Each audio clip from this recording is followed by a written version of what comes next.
initially for the first year, we were considering doing some handheld, like a kind of classic verite style. Only eventually did I realize that this film could not have a kind of anxious or a restless vibe to it because, the brothers are like philosophers of the urban, and the film had to take on a kind of a contemplative and a meditative tenor. And for that, it needed to have a kind of flowy style. So it required very complicated um, track or crane movements, which was way above my pay grade. So, which is why we had two cinematographers. One actually called Ben Bernhard, who shoots the films of Victor Kosakovsky, films like Aquarella and so on. So, um, he came in, and then this Indian cinematographer called Riju Das came in after he had to leave the country because of the pandemic. So it was an elaborate team because it had to be a very deliberately and aestheticized cinematographic palette. It couldn't be roughshod, it couldn't be informal. So which is why. Well, and it is truly a film that is contemplative and meditative. There is the majority of the storytelling is done with the cinematography, with the images. And I was struck in the opening sequence by that tracking shot along the ground. And in several cases, many cases, you go along the ground and you go in close to show different life forms at different levels that are unseen to most of us, but done in a very slow, deliberate style to just let that life reveal itself as it happened. And then you would go to the sky, and then you'd go back to the middle ground on the human levels. So all very, very telling in the way of storytelling. So that must have been really difficult to set up, that tracking shot along the ground in the very opening sequence. It was indeed because you see, none of us were really experienced in any kind of wildlife or nature documentary, and nor was that the ambition ever. So the idea was to try and develop your own kind of poetic grammar to shoot animals, which is far easier said than done, right? Because the animals don't really aren't really preoccupied with your aesthetic ambitions. They So don't take direction very well. they don't, but because of their recalcitrance, you also get moments of accidents and magic. Like a glasses being taken away, a chipmunk popping out of somebody's pocket. Those kinds of things happen because they're deliciously disobedient of to your designs. So we had to basically develop this kind of style. The main thing that I wanted was to communicate a sense of simultaneity between humans and non-humans, and to show a kind of life writ large on the canvas of the city. And for that, the long single take, became germane to communicating some of our ideas. And as such, we had to begin with a shot that kind of um, set into place the kind of spectatorial contract that we wanted in this film. So to begin with rats, and to start and tell the audience, no, sit for 3 minutes and watch rats, and that customizes your relationship with the film. And that was, and of course, for all the thematic reasons that you very correctly pointed out, that we go to the sky after. So we start with the subterranean, we go to the sky, then we go to the middle level, which is mosquitoes on water, and mosquitoes are like, they vacillate between the ground and the sky. It's a kind of in between arboreal level. So for all of those reasons, and just more than anything else, I wanted to start with a air of mystery, and a kind of a tactile, visceral shot. So, which, I mean, nothing is ever more tactile and in an icky kind of a way than rats, especially if you're immersed within a plethora of rats. So every kind of skin crawling that people have is a good thing because it immediately enrolls them into the immersive program of the film. And the habitat of the different animals within the urban environment, and then the human habitat. You're very, very revealing of the human spaces that are being recorded, or where the humans interact with each other, where they do have their hospital, as well as putting the wildlife inside their cages in the beginning. And so we pan around the different birds that are kept inside. So can you talk a little bit about that aspect of the filming, of the human habitat? So the thing is that I think midway through the shoot, which is year two, we recognized that the vocabulary that we were using to shoot the animals, namely these kinds of languid, slow, languorous takes, had to actually also be deployed in some form or the other with the humans. And usually it is the case that when you're shooting verite, the movement of your human protagonist motivates the movement of your camera. If this is character, this is camera, character moves here, camera moves here. Instead, what we started doing with the humans as well is that we put two tripods and put a slider in the middle. And throughout, what we would keep doing is just keep doing this all day, irrespective of what direction characters are going in. So if a character is going in this way and the camera is going here, we would let him move out and then come back again. And soon the kind of intuitive rhythms of the space would become clear to us. And, you sort of figure out a pacing that is sensorially in sync with the pacing of the place. And that's when the camera feels truly motivated and it feels truly in sync with the world that you're seeing. And that takes a long time. Sometimes you hit it in the film, sometimes you don't. But it comes with a kind of it comes with a lot of practice and it comes with a lot of concentration. Like only some shots I actually think where it's worked out really well, where the sync of human activity and the movement of the camera hit that kind of a sweet spot where you know that this is fully stapled to one another in spirit.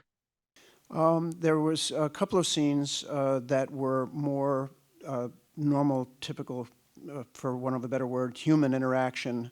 When the one brother says that he's gotten into school in America, and the other one is just sort of not really reacting, but we know that the reaction, because it's already been set up that they have a strong bond and they don't know what's going to happen if one leaves the other.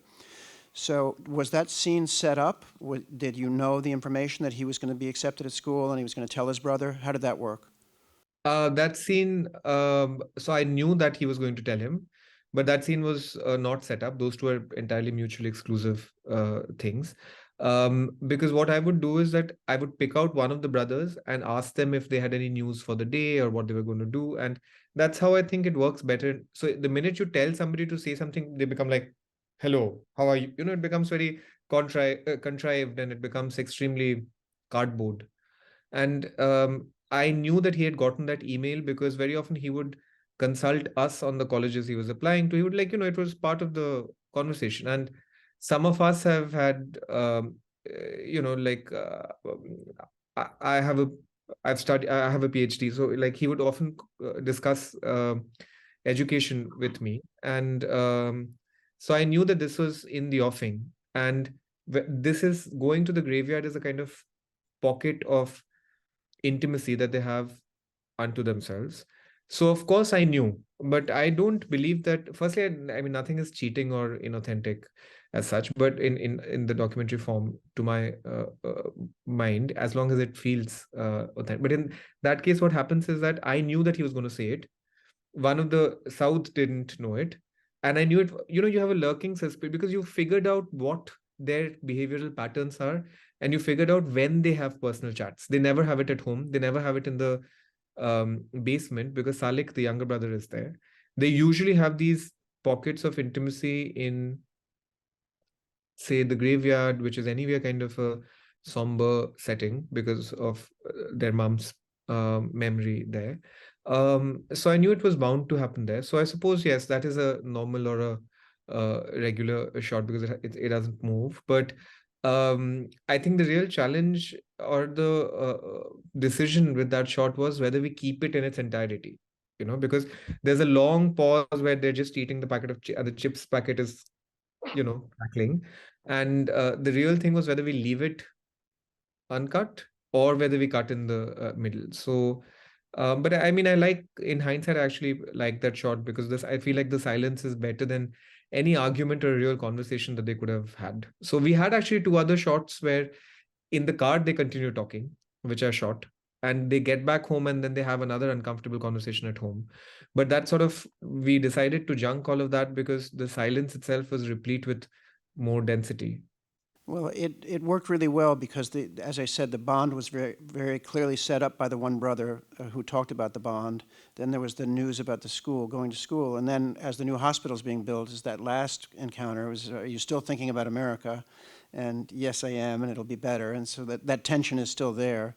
And then you're winding up with the one brother in the States.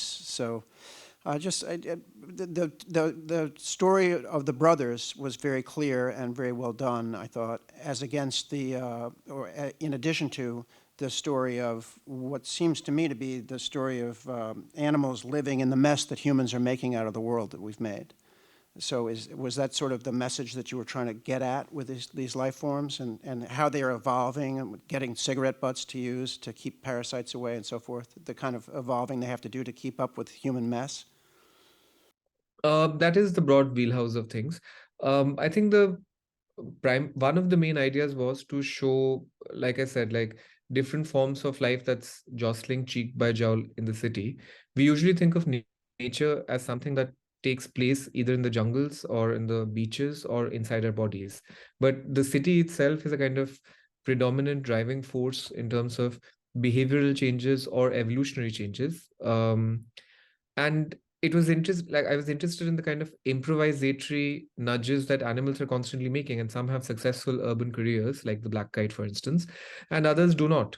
So it was of great interest to me to be able to tell the story, a profoundly urban story, which takes into account the ecological and the non-human, but also at the same time is in equal footing with the emotional and the socio-political.